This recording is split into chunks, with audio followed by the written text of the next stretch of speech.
Aja khawatir karo rezekine panjenengan. Ora enek siji ae makhluke Gusti Allah sing ning bumi iki melainkan seluruhnya sudah dijamin oleh Allah rezekinya. Sampean ki wis dijamin rezekine karo Gusti Allah. Lho Gus, berarti ora kerja? Salah.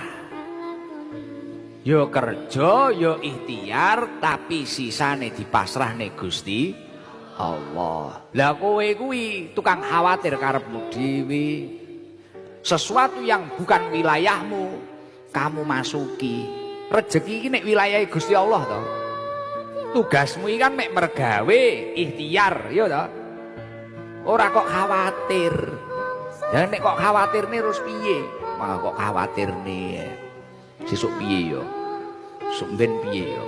Wis dijamin bang dikhawatirne. Wis dilakoni ae, penting obah.